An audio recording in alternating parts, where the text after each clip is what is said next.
Welcome to The Explainer. Today we're going to talk about a programming language that, well, most people think is a fossil.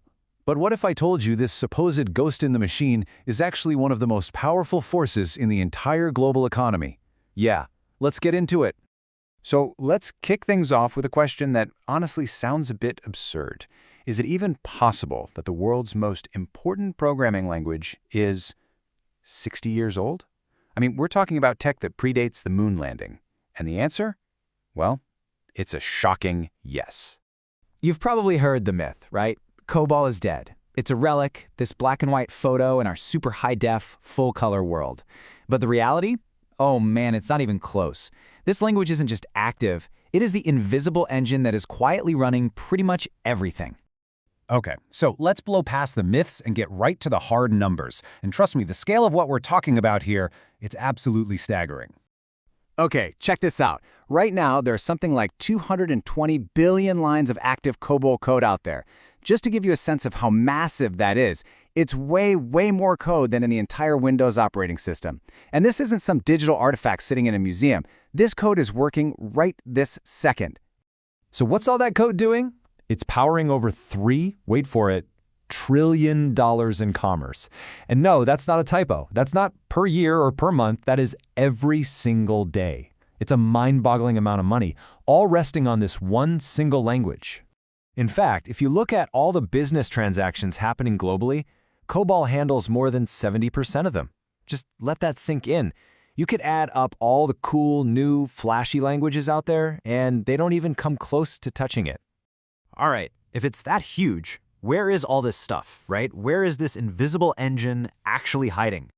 Well, you're not going to find it running the latest social media app, that's for sure. Nope.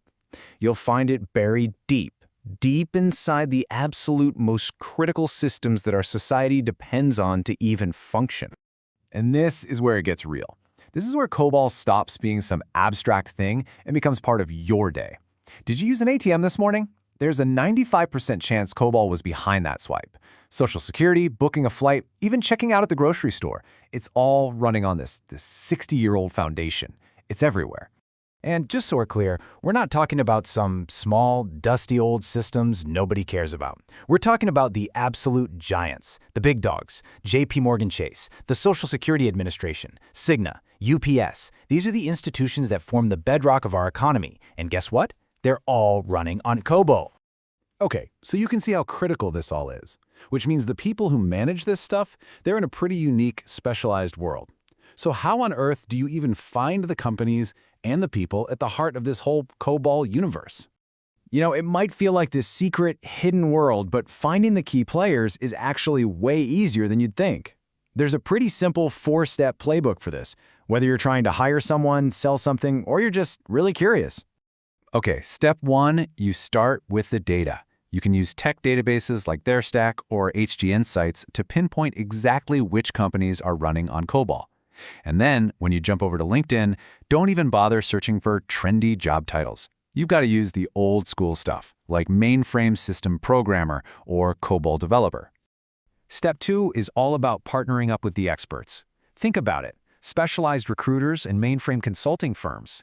These guys are the gatekeepers. They're the ones who have direct lines to the people you want to talk to, the ones managing these huge legacy systems. All right, step 3, you can actually find these folks out in the wild. You've got industry conferences like the ones from the Share Association. That's a huge hub for mainframe pros. Or, hey, you can just keep an eye on the news. Remember when states like New Jersey and Kansas were desperately looking for Cobol help during the pandemic? Yeah, they put out public calls for them.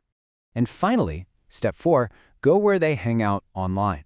There are some surprisingly active and thriving communities out there. You've got LinkedIn groups like Professional Mainframers, or you can dive into technical forums like Stack Overflow, and even Reddit's r/mainframe. That's where the real experts are, helping each other out. So let's just be real clear about this. Cobol is not dead, and it's not going anywhere soon. It's just too embedded, too mission critical to just, unplug. And that simple fact raises a huge question about what happens next. See, all of this stuff is built on what we call legacy systems. And look, they work, they are super reliable, but they're also by definition outdated. They were designed and built for a totally different world. And that creates this constant battle between keeping things stable and trying to innovate. And that really is the central puzzle here. Cobol itself isn't dead. It's embedded. It's practically part of the foundation of our world. So the real question we have to ask ourselves isn't how do we replace Cobol? The real question is, how in the world do we build the future on top of a foundation that was poured more than 60 years ago?